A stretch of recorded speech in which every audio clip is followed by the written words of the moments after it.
so are we ready? This is Jay. This is A. And this is Moxicated, where we drop the booze and walk through the reality of life alcohol-free. So grab your favorite mock, get ready to laugh, and let's get Moxicated.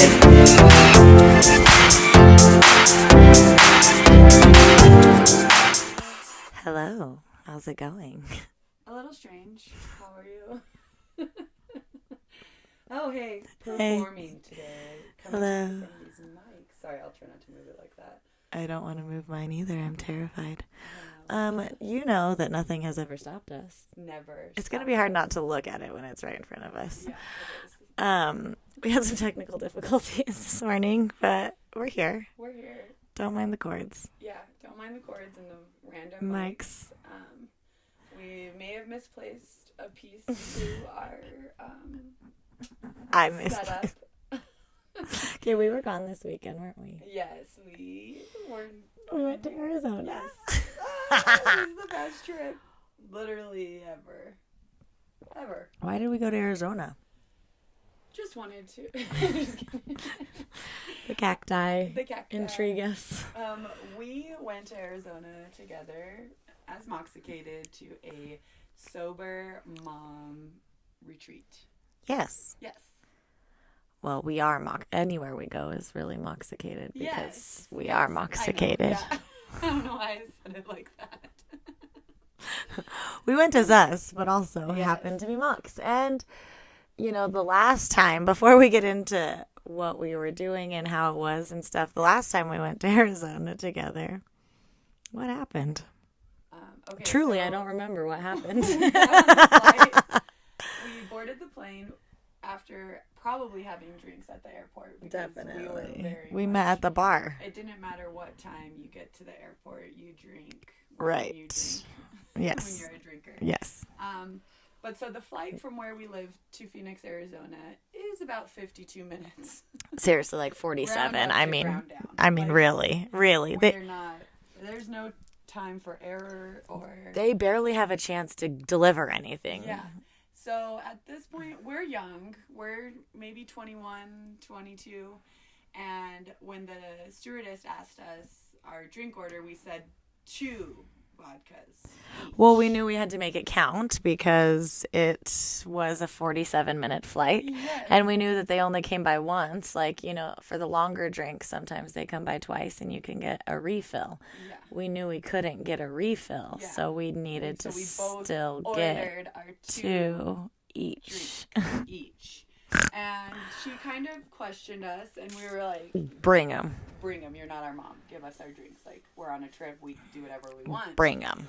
And so while we were waiting for our drinks, we decided that was the good time to do I feel like we have said this infamous, before, but yes. nails. Yes, we did our nails We on a heard that plane. right. We did our nails on a plane. While we were downing to, I think I was having Jack and Cokes. I think we have a picture. Yeah. And I think it was Jack and Coke, and you might have just been like, yeah, let's do Jack and Cokes. I feel like you copied. Yeah, Not in a bad way, but I you were liked like, let's do it. Yeah. I liked chokes. Jack and Coke. I liked to choke. Well, no, I honestly love any liquor. I was never a beer drinker. You didn't discriminate. But I liked tequila, whiskey, Yes, vodka. I whatever did not we had. like gin. I was never a gin person. We got freaking blackout. I think we have a history of getting blackout in Arizona. We had a bachelorette party where we got blackout. We had a wedding. Well, I'm saying I got blackout. A wedding, I got blackout. A visit. A visit. That's the time we made up stories and friends on the way home. I was blacked out on the way home from that one. Yeah. So we just have had some interesting times. Well, when you live in New Mexico, like Arizona just feels like a little quick getaway. Yeah. To go get drunk is what we used to do. Plus, when you are in a lot of heat, I know drinking is the last option, but sometimes it feels like the only option. I was like, I didn't want to say it, but sometimes it feels like it. So this was a change of scenery. Yes. And too, this is our first trip together. You and I. In another... You and I. Yeah. You and I. Together. And not drinking. Yeah, not drinking, which seems crazy because we do a lot of things together, but not travel. Well, no, and this was the first time I've left my kids and my family for that long. I've only left my kids and family no longer than 48 hours. Which someone told me yesterday that it's really healthy for your kids and husband to figure out how to live without you. And I responded with, yeah, but it's not about them. It's about me, because everything is about me. And it's my attachment issues that I have with leaving them. I know they're fine without me. I know that they're going to survive. But you want to be needed. It is my you got to get it done. Yeah. No, it's my attachment. You're the only one that knows how to do it. Yes. And so... You have the answers. I responded badly. I've been actually ruminating. That was the word. Do you need to write this person and tell them you're... I've been ruminating on my response because it was very quick, and I also said, well, for me to leave for this long, it needs to be worth it, which I feel like might be a little offensive to that person because they've wanted me to go on trips with them. And you're talking about somebody home. I thought you were talking about somebody there. Specify that. I just don't want to be the only sober person in a group and watch you guys get drunk for 6 days straight. That can be hard. That's why I pop in and out. Yeah, it's 24 hours. But you always did that too, and I think that was a way of self-preservation in those days as well. Yes. Of not going too far. Trying to keep myself out of trouble. How was it leaving the kiddos for that long? It was great. This was the only time I've come home from a trip, and I'm like, I wish I was still there. Like, not that I don't, like, I was so excited to see the kids. Yes. So excited to see Chris. So excited to have my home and my space and everything, but I still was just like, like... Your space. Like my space. Yeah, I know. You didn't like the space you were sharing with me. Well, no, like in my house. Like, I'm so happy to have my coffee mug, my coffee, my Well, and you need your normal everyday stuff. Yeah. How is it for you? I leave these dang kids all the damn time. No. It was cool because I felt the same. I think usually anytime I've left the kids, I'm really ready to get back home to my space, my people, my bath. I dream about my bath and my dogs when I'm away. Our room just had one big glass shower in the middle of the room. It was a show. No bath. It was like the shadow box, but without the shadows. Just glass, baby. Just glass.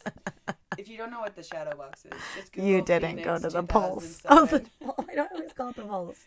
The Phoenix. The Pulse Phoenix is another nightclub. legendary club. Under 18. That should be illegal. It is now, I'm sure. Okay. But anyways,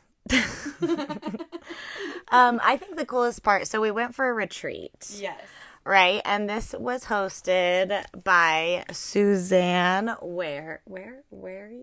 I'm sorry, Suzanne. Sorry, Suzanne. By the time I think everyone just we'll knows introduce your you. first name, Yeah. so nobody cares about your last name right now, okay? I care. I just so don't we're know. wrong. I just don't know it. Okay, but she has a podcast and basically like a movement, support groups for sober moms, and I have been following her for a while. I think we've mentioned her before, especially on the podcasts or our favorite things. Definitely mentioned her before because I've talked about how she went from being a style influencer until she started sharing her sobriety, and that's kind of what made her be like, oh my gosh, there's so much more I can share here for sobriety than I can with style. So that's how she swapped. But anyways, I saw this retreat, and I think my soul has just been wanting to go somewhere. I've never gone to a retreat, but I also made a promise to myself this year to open my heart up to female relationships because I am missing females in my life and need that. And I think I've been scorned very harshly by females in the past. And so it's very hard for me to open up to new females. There's a couple that have squeaked in, but, some have squeaked right back out just as squeaky clean. Scurry on. So I was nervous because I've gone on something like this before, and then at Cycle Bar, I used to do all kinds of trainings where we would go. And at the end, everyone was like sobbing, crying, and they're like, you met your new best friends here today. And I didn't talk to anyone the whole time. I'm like, yeah, me, myself, and I, I'm like, can't wait to get home. So I was a little bit nervous to go, but I knew I had you. My partner in crime. So that was cool. And it was nice, really, because I think it was the best of both worlds for me, because I did have comfort. I did have somebody I could break down with, like, okay, this is what happened today. Am I being crazy? Am I too much in my head? But I also had someone to be like, come on, let's go. I forced it I all. mean, No, I'm just yeah, kidding. I mean, no, and like, just like you being there and doing stuff made me want to do it, But if you weren't there, I think that the imposter syndrome would have crept in a little bit more, and I probably would have spent more of the free time in my room, or maybe not saying as much, because I'm just so not used to that. And I think I'm used to people not wanting or like rejecting what I have to say, not wanting to hear what I have to say. So I like to keep to myself until I feel like people want to hear what I have to say. And I think that I hold that back almost too much. Well, I'd like to let you know that we have a podcast. I know, but it's And in my people room really with my like to coffee. hear what you have to say. Thank you. Sometimes I think I'm only talking to you. I forget that often when I'm telling details and when I should maybe not share Everything? it all. All of it? Yeah, but it was great. I think the first day was cool. We got there. We had a little mishap. You guys. Okay, so truly, okay, so in our fashion, we had to rent a car because we're control freaks, okay? We couldn't trust that I an Uber can't. would get us there, right? I can't it's just control. a functioning rideshare company that functions great all over the United States. No, But that we wasn't needed it. I just need to have a vehicle to leave the premises if I need it. Yeah. I'm claustrophobic, but I'm claustrophobic in a bigger sense. Like, sometimes the world suffocates me. See, and I am claustrophobic in a different sense where my body is suffocating Yes. me. It's like Not that people yours is around me, inside I can't out get and mine is out of my outside body. in. So yes, we rented a car, which we didn't realize that Phoenix is a freaking whole nother hour experience. But you know, you live, you learn. In case you're traveling to Sky Harbor International Airport, America's what did they say? Friendliest airport. Please know the rental car takes about an extra hour onto your trip. Yeah. So by the time we had done all this, we were just twerking and laughing and having a good time. Literally, she was twerking and a man drove by and cheered for us. It was a very great moment. It was until it wasn't, because we jumped in the car and drove off, and 45 minutes. No, it was like 45 minutes later. We realized I left my bag. that had all of our podcast equipment, her laptop, designer bags, and it literally, this little carry-on My carry-on, because I put all my expensive stuff in my carry-on. Like $10,000 maybe? No, not that much. And then she realizes, starts hyperventilating, gets in the car and goes. She leaves me with her 60-pound suitcase and my 50-pound suitcase. And I'm like, yeah, I got this. I'm going to check this in. It weighs more than I'm going to you. have a place for you to come because it's going to be there, my positiveness. She was being positive, and I had to hang up. But really, then I got to it took me about 30 minutes to Calm down. Ride these suitcases inside on the sidewalks and not spill my Americano all over them. And nobody helped me. They just watched me. Right, of course. I went. And then I got to the room, and then I started panicking. I called Jesse, and I was like, I'm getting in an Uber, and I'm going to get dropped off at the rental car because you are not going to be able to do this. You are not going to be able Guess to what? work. It was there. It was there. Thank God. So then I came back. Yeah. And then we were able to start the Sober Mom Life Retreat. Yes. And walking in there, I think we both wanted to throw up, but it's just funny how differently, and I think it's the opposite of what we just said about our claustrophobia. When you are feeling anxious, you are able to process it externally, like in conversations with people, and like introducing yourself and like getting in the mix helps your anxiety go down. And sometimes I feel like I internalize it, so I look like I'm like taking everything in and being very quiet and not introducing myself. And so it was funny to know that like Allie and I had the exact same kind of like nerves walking in there, but we're just different people that handle them differently, and it looks different on everybody. And so we were able to go in there, and we just got like, I think God herself wrote the seating chart. Literally. Oh my gosh. Because it was just like everything flowed. And I think everyone in there would say that everything flowed from day second one. Yes, 100%. And maybe even if the seating chart was in a different way, but like something about how we all first entered in there, who we all connected to right away, all of the stories we were able to share in the space that we were in, like it was just so beautiful. And we met Abby. Yes. Alcohol-free Abby. Oh, the coolest. Go check her out. Yes. She's one of our new favorites. Yes. Sober podcast, sober coach, sober powerhouse. Well, she's on all kinds of things, so go and find her.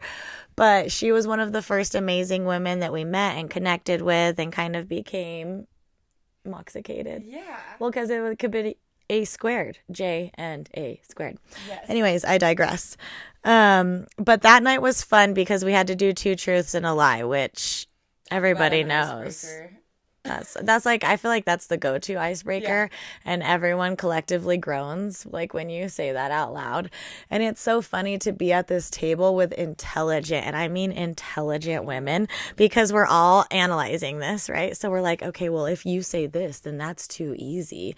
And then like within our own 2 truths and a lie. And then when people are saying their 2 truths and a lie, we're like, no, that's the simplest one. That one has more details. Like we're literally breaking down. And we actually, I think, figured out what the lie was for most people. Yes. And it was interesting too, because I think I would say at least 1/3 of the people did say before their 2 truths and a lie, I have social anxiety. And it's like, okay, so you're admitting right now that you have social anxiety, but you've just put yourself in the most uncomfortable social situation with a bunch of women you don't know from all over the United States. From all over the United States. And you have social anxiety. And all of us did that. Yeah. And it's so funny because I think sometimes when you're not ready to be in these spaces, or maybe you are ready, but like your imposter syndrome is holding you back, you look at these people, or you look at people going to retreats and you're like, gosh, I wish I could never do that. I'm totally anxious. I could never, go to a group of brand new people and put myself out there. And while this was the most enjoyable time, like I've definitely had to do it before. And it's never something that's like, yeah, gonna go right in. Here are my 2 truths and a lie. Like, it's terrifying. We're shaking. Screenshot them. I don't even know what my name is. I can't right speak. Now. And, we're shaking like a leaf. All of us were at some point or another this weekend shaking like leaves to stand up and speak our truths, or even the lies that we are telling or have believed in the past. And but we still did it. Yes. We still did it. And then we all laughed. Yeah. It was seriously. That first night. Funny, like, these women are hilarious. And I feel like all of us couldn't be more different. Oh, yeah. True? Yeah. And true. Across the country, and different jobs and different backgrounds. And to see us all come together and really, like we've said, in social anxiety, but like kind of release that on the first night. And it felt so cool. Like we were excited. Like I didn't go back as an introvert. I did not go back to the room drained. I didn't go back to the room like, oh my God, I don't know if I can do it again. I felt so excited after the first night. And the coolest thing about this was, well, I did question it at first, and Jess was like, no, because I was like, do we like hang out with them after dinner? What do we do? And Jess was like, no, we go to our room. And go to bed. And we go to bed. Yeah. And everyone else went to bed. Yes. It's not like there was the pressure to after party, like, come to the room. What's next? Who's getting invited to the room? Yeah, it didn't feel like that. And you know what? That's a really good point, because I think at a lot of these other like workshops or events that I've gone to, every other time drinking was involved. And for one of, like the all-female workshop I attended before, I was drinking, and the other ones I wasn't. And so it's like putting yourself out there is 10 times harder when you don't drink and everyone else does. And everyone else is going to the bars afterwards, and you're like, oh my gosh, do I really want to do this, or do I want to go home and go to sleep because I have a big day tomorrow? In this setting and with these humans, like, you don't even have to think about it. It's not even an option. Yeah. It's not even on your mind because nobody's going out afterwards. Nobody's not including. Nobody's doing, it was like, okay, bye, see everyone tomorrow. It was such a group vibe and a group thing. Yes. And so over the next couple days, we got to do workshops. Yes. We did yoga, which was incredible. We got to go up to the presidential suite, which I'm just going to tell you, Allie, that's always been a dream of mine. Believe it or not, the only presidential suite I've ever been in is the Crown Plaza in Albuquerque, New Mexico. But I always want to go to like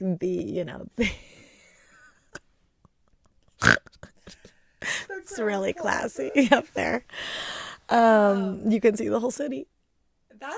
That is so interesting to me because, like, I just feel like with your background and that I would have done that before. Yeah, no, that was a first. No, it was a really beautiful resort. It was only 3-story, which we all kind of laughed. It's like, oh, I'll meet you at the penthouse on the third floor.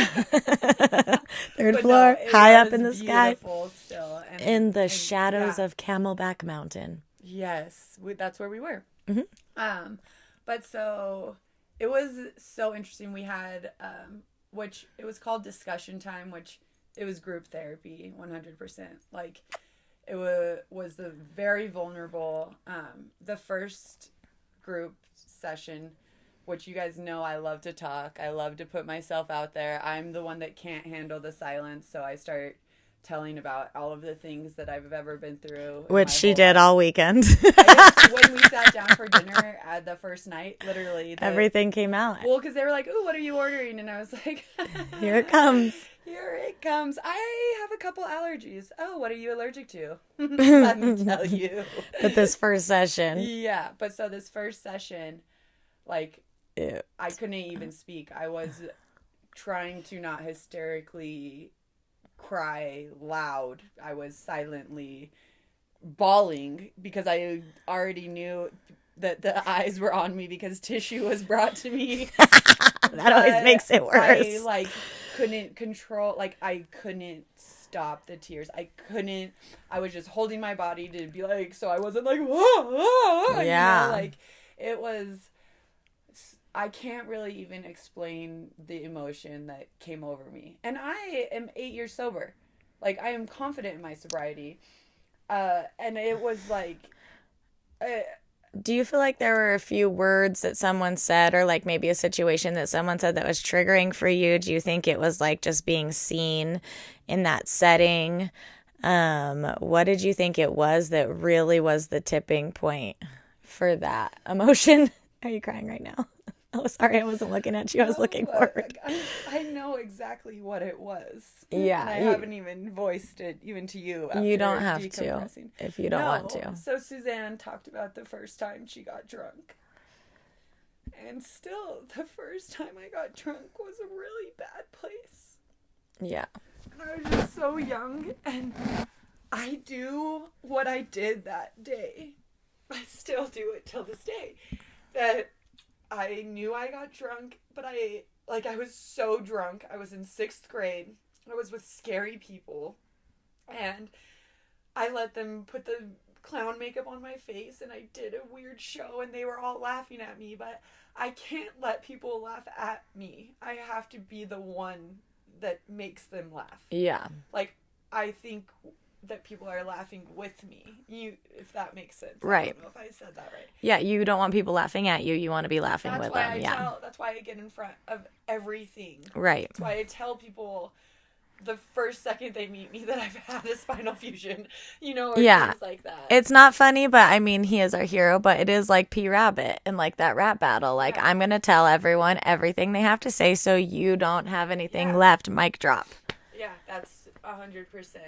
And it's just crazy too, after all the therapy I've been through, all the growth I've been through, that I did that all weekend. I do that every day of my life. And I don't think that I realized that I was even doing it then. Yeah. And it just, like, it Hit hit you me all at once that, like, yeah, I have always just, I don't even know. But yeah, that hit me and it just didn't stop. I cried, like, I physically could not speak that whole discussion. We broke and went to brunch, and then when we came back, I did voice. Was it the same day I voiced, or was it the next day? I can't remember. I know, I can't remember either. But I did. You explain, did, yeah. I did tell them, you guys, I talk. Yeah. You can't get me to stop. Like, I put my foot so far down my throat. I don't know if you guys saw the news, but yeah, it just happens. It happens. And so for me to not be able to talk was a huge emotion for myself. Yeah. So you were dealing with like two very big things at once. Yeah. And it's like, I mean, and it couldn't have been like a more safe space, I feel like, in my opinion. I'm sure you can speak for yourself, but you know, there was people that were bringing tissues, and sometimes that can be harder or whatever, but it was so loving. It's when you think that nobody is seeing what's happening, because I was trying so hard to be silent. Cry, yeah. And it's my eyes turn the craziest. Like, I look insane. Like, you just have the glassy. blue gets bluer, the red yes. gets very red, and we joke yes. that I turn into Storm from X-Men. Oh. But I was proud, and I was proud of her for kind of letting yourself feel that. And I think it just goes to show, like, you don't know what's going to come up even as far into your journey as you can be, or like as long as you've been doing something, as confident as you feel like you are in something. Just like a simple story from someone else or vulnerability from someone else unlocks something in you that then allows that release. And it's almost like, this is something you can let go of. This is something that, like, maybe even just the guilt of or the shame of it, or just acknowledging it, is something that you get to move forward with, instead of instead of it still staying down there where it was, because it came from somewhere. Yeah. Yes. No. Totally. Rushing, charging like a bull. Running, not stopping. Ironically, that was the only session I did say something in. So. Because it was like the most best thing ever. Everyone was like, "Oh my, like your words." I'm like, "Yeah, you should hear them all the time. They're great." Like, well, I don't open my mouth in public in the world. Just here in the closet. Yeah, only in the closet will she say it all. So come into the closet with me. In the Closet with Jess will be my after hours special. Okay. Anyways. Okay. But it was cool. I think that was so cool is like the discussions. Like, I really liked the layout of having the food breaks like right away in between things, because I think it kept us talking. It didn't make it awkward when we were sitting down. We all tried to sit in different seats. I mean, like, tried to sit in different seats the whole time. Yeah. I mean, me and Allie sat next to each other every time. Of course. But I think what I was really proud of, especially on day one for myself, is like, they always talk about extroverts, and I think even Suzanne said it this weekend, like, or maybe it was Mom, Susan, that extroverts are energized by people. And introverts are drained by people. I am so drained by people, literally. My own people drain me. Like, I just need to recharge. And I kept, like, checking in with myself. And I was like, oh, my God, like, I know I want to go. Like, I want to do this. Like, I was energized. I wasn't feeling, like, down or, oh, like, I need a moment away. I need to step away. That, especially that first day. And I was really proud of myself for, like, leaning into that. And it was cool because I feel like my open heart about the situation surrounding, like, my want and need for female relationships really led me to be like that, and allowed me to kind of come into a situation where I would normally never make friends. And I think the fact that I could feel myself making friends, like, kept energizing me. because usually when I put myself out there, I don't get that energy reciprocated, and it makes me go back into my shell. Like, it makes me be like, oh my God, I shouldn't have said anything. Like, ugh, I'm just going to go back to my room, or like, whatever. And instead, like, I would say stuff and someone would be like, oh my God, me too. Or like, that's a cool thing to say, And so I was like, oh my gosh, do these people actually like me? They do. Thank you. I'm going to need you guys to confirm. So please, in the WhatsApp. No. Please don't. No. But it was so cool. And then the next day I was proud of myself too, because of course I started my period, TMI, but like, why wouldn't I? Like, I got mine today. Why wouldn't I be, even more emotional on an extra emotional weekend or while you're at the pool? So I had to run errands, obviously. And I was going to go back down, but I just checked in with myself again, because that's something that I feel like I need to do in social settings. And I'm like, you know what? I really want to curl up in that bed and order some room service. So I did. But the thing that was cool about that too, introverts, is I don't feel like I didn't have FOMO. I was battling it while I was sitting there. But then when Allie came back up and told me everything that happened, it was really nice. It was almost nice, because I was like, wow, I don't need FOMO. But also it made me feel like, okay, I really didn't miss, much. I loved time with those girls, and I also don't feel like I would have been as re-energized if I didn't take that. And then when I re-entered the scene, I was re-energized, and all of my relationships were the exact same. Like, it wasn't like, oh, she wasn't at the pool today, so like, that's weird. Like, it wasn't like that at all. And so it was really cool to experience both, like, for the first time in my life, kind of what extroverts must feel all the time on that first day. And then on that second day, being able to like check back in with myself, give myself what I needed, and have it not affect the friendships I made. I think that was big for me. Yes, I think it was big for you too. So that was cool. And then Allie just made best friends with everyone.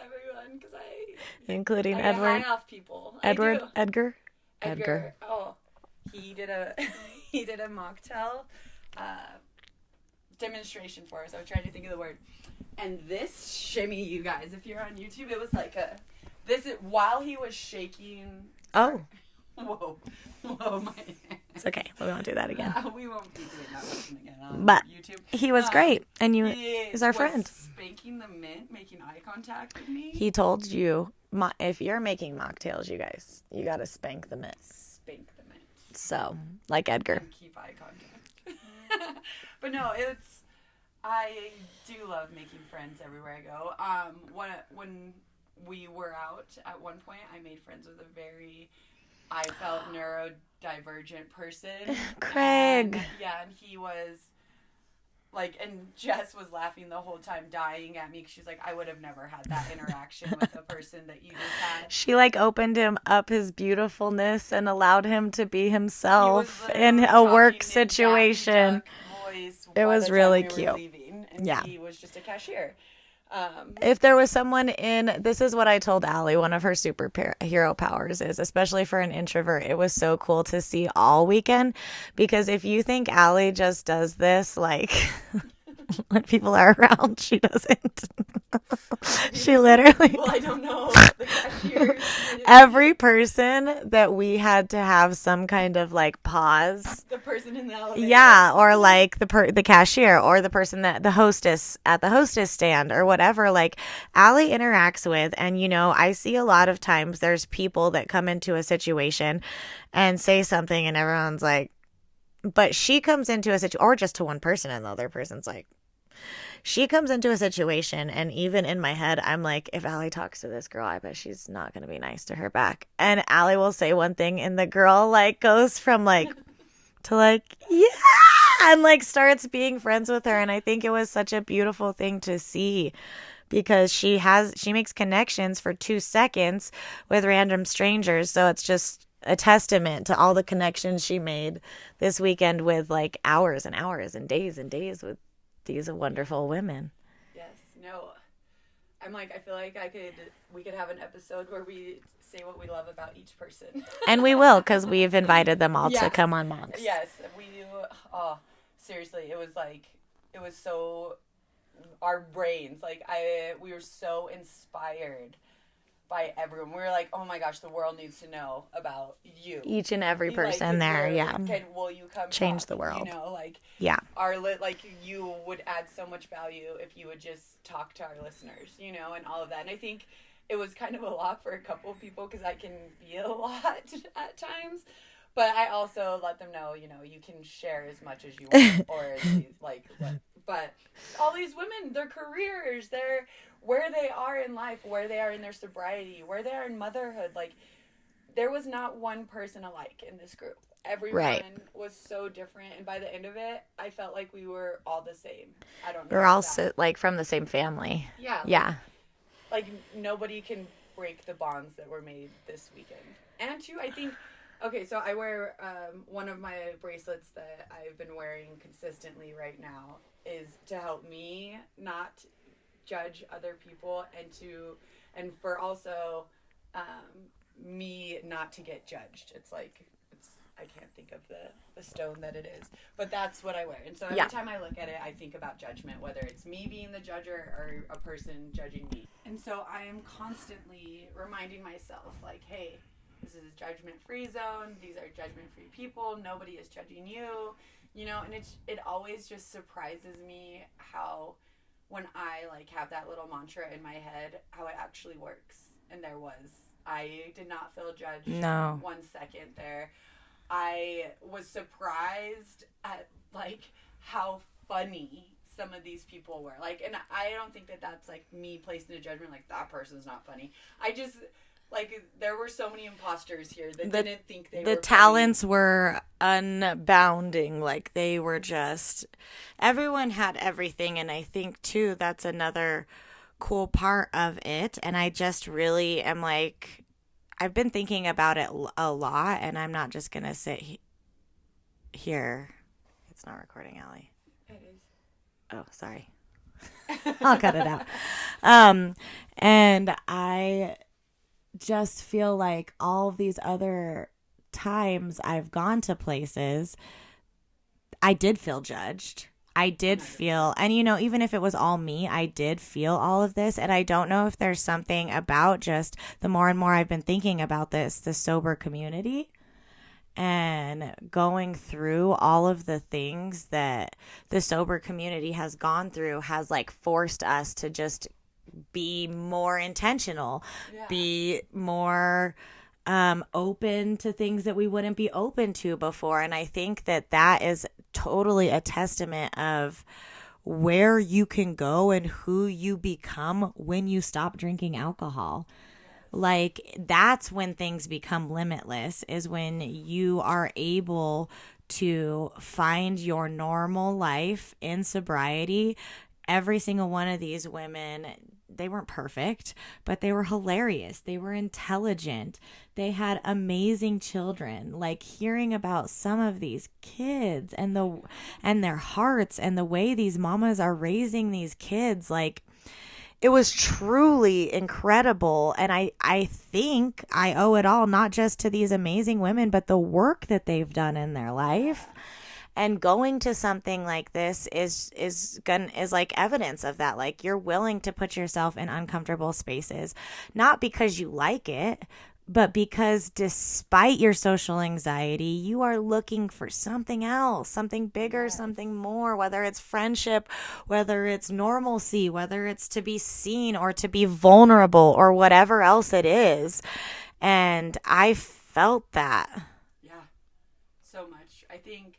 And it was said more than once, like a lot, I mean, I think I did too, but a lot of people are like, this is the first time I've ever voiced this. This is the first time I have ever talked about this. Yeah. You know, and it's with people that we just met. Yeah. Like, you know, and it was such a safe place and vulnerable and like I didn't ruminate on much after I would normally when I leave a group setting, like interactions, like, oh my gosh, what did I say? Why did I do that? What did I do? Like these, I was just like, no, it felt so good to be able to express these feelings, to be able to be myself with these people and not have to be the Allie that I think everybody is wanting and Yeah. needing. And be heard.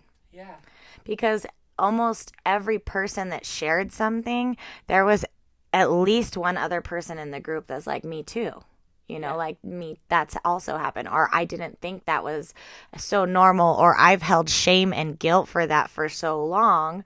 And I'm not the only one. You know, like it wasn't just me being a bad person. It was alcohol controlling my life or doing what it does in people's lives. And so I don't know. I think we wanted to talk about our weekend, because it was incredible. We made lifelong friendships, but I come from a place of wanting to encourage you guys to find groups like this. Find the Sober Mom Cafe if you are looking for an online community, or if you want something that's like a step in between. There are so many sober groups online, or even just sober accounts that you can follow that post reels, that post videos, that interact with you. All of these women, find them on Moxicated. We're tagging them. If they have public profiles that are geared towards sobriety, I will guarantee and speak for them. Sorry, ladies, but they will want to reach out and help you. They are going to want to be a part of this bigger community. That's why we're all doing what we're doing. And don't let your introvertness, don't let your social anxiety, don't let your lack of not knowing anybody, because yes, I had Allie with me. There was one other person that had a person with them, I think. Yeah. And even there was people that roomed together that didn't know each other. Yeah. Maybe people had met at previous retreats, but all these women came alone. Vulnerable and put themselves out there. And if they can do it, so can you. Yes. And you 100%. Should. You should. Yes. One other thing I want to talk about from the weekend that we did, which I've talked about it here before, about writing something down and burning it. Oh, yeah. That's how we ended. Yeah. We ended burning our shame. And that, it's so powerful. And if you are stuck on something and you cannot get it out of your head, it's debilitating. If it's guilt, if it's something that you can literally never change, I really invite you to write it down and burn it. Like the release of that in itself just feels so good and feels freeing. And your shame does not define you. Your guilt does not define you. Like, there's just so much that, last night, because I still have a post that I want to do. I of course did all my reels, but I like to do a photo post too. And all of my captions are, I feel like, pretty good. They're more than I normally will, like, emotionally say. Usually I'm like, well, look at this, you know, but I tried to add some emotion in. And it was just like, I can't even put into words, like, the emotions. Yeah. Like, I truly can't. And even when I was talking to Chris last night, like, my decompress from it all, trying to tell him everything.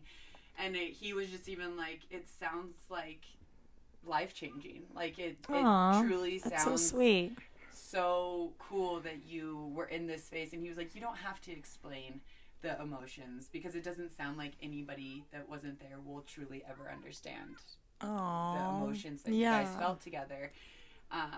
And so, well, and you know, the ending ceremony, and I think that's another thing to, like, really, really encourage you to find a space where you feel safe enough to voice your shame, or just your voice, to say your piece, to speak about things that are going on.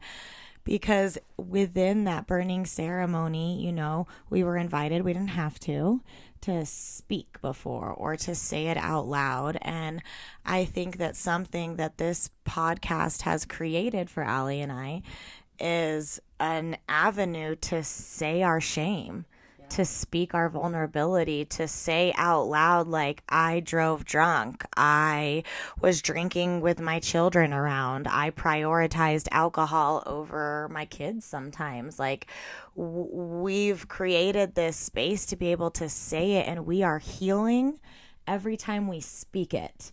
And you guys listen to us and you heal with us, but you also need to be heard. You also have a voice, and finding a space where you feel judgment free to be able to say your shame before you burn it. Yes. And, you know, have people that love you looking back at you and saying, yeah, burn that shit. Yeah. Throw the bra in with it. Yeah. I'm just kidding. I wouldn't need to. I burned mine long ago.